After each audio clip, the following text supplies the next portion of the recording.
The first thing I noticed was the weight of silence. It was a heavy, unnatural quiet that pulled me from a deep sleep. My eyes fluttered open, adjusting to the soft, pre-dawn gloom of my bedroom. The digital clock on my nightstand glowed 4:17 a.m. Everything was still, yet my heart was already beginning to thump a steady, anxious rhythm against my ribs. It was a mother's intuition, a primal wire strung taut between my soul and my son's. Then I heard it. The faintest creak of the floorboard just outside my door. My breath hitched. I lay perfectly still, listening. My husband Mark was on a business trip in Chicago, his side of the king-size bed cold and empty. It was just me and our 8-year-old son, Noah, in the house. The doorknob turned with a slow, deliberate twist that sent a chill straight down my spine. It wasn't the hurried, confident turn of a parent checking in. It was hesitant, secretive. The door swung inward without a sound. I made a point of oiling the hinges regularly, a fact I now felt strangely grateful for. A small silhouette framed itself in the doorway. It was Noah. His favorite NASA pajamas were rumpled, and his usually bright, inquisitive eyes were wide, glistening in the low light, but they held a strange, vacant expression. He was holding something, clutching it tightly to his chest. "Mom?" His voice was a thin, reedy whisper. "Noah, honey? What's wrong? Did you have a bad dream?" I started to sit up, my maternal instincts pushing the unease aside. He didn't answer. Instead, he took a step into the room, then another, his small feet padding silently on the carpet. He moved with a purpose that was unnerving. He stopped right beside my bed, his gaze fixed on me, but it felt like he was looking through me. "Sweetie, what is it?" "You're scaring me a little," I said, keeping my voice soft and calm. That's when he raised his hands. He was holding his school backpack, the one with the rocket ship pattern. He unzipped the main compartment with a loud, rasping sound that tore through the quiet room. "Noah, what are you doing?" He still didn't speak. He just looked at me, his little jaw set with a determination I'd never seen in him before. It was then I noticed the faint tremor in his hands. He reached into the backpack and pulled out a thick, messy stack of papers. They were covered in his familiar, blocky handwriting and colorful crayon drawings. He thrust the stack toward me. "You have to read them," he said, and his voice was different. It wasn't a request. It was a demand. It held a force, a desperation that was utterly alien coming from my gentle, bookish boy. He forced the papers into my hands. I looked down, my own hands trembling now. The top page wasn't a story or a drawing from school. In bold, red crayon, he had written, "Things that are wrong." Beneath it was a list out one. "You and Dad talk in quiet voices after you think I'm asleep. Your voices are sad. 2, Dad didn't laugh at my joke on Sunday.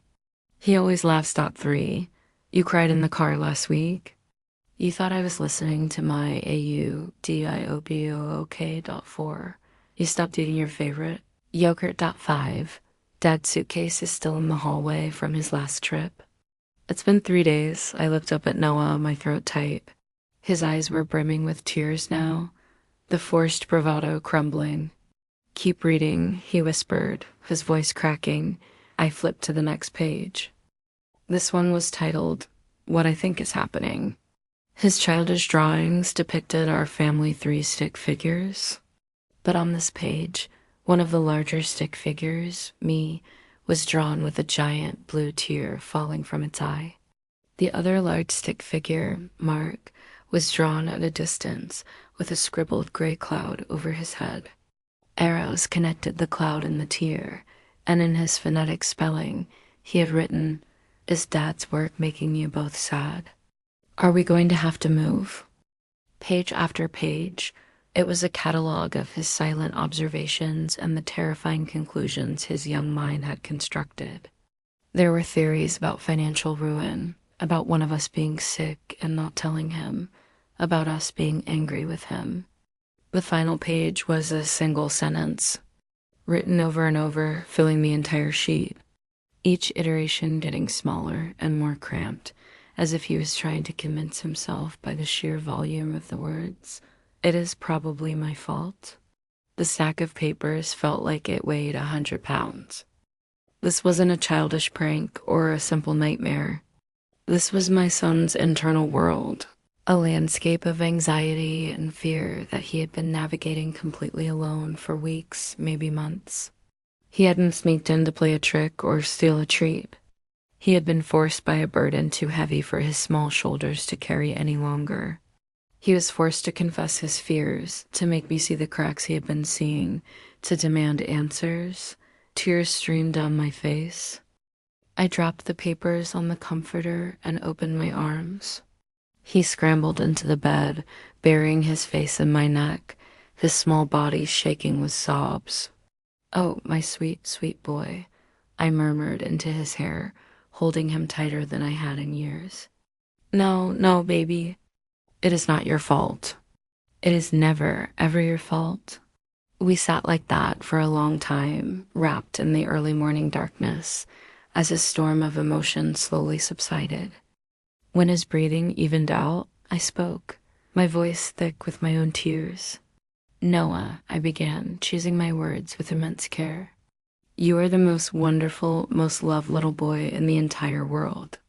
Dad and we have been worried about some grown-up things, and I am so sorry we made you feel like it was about you."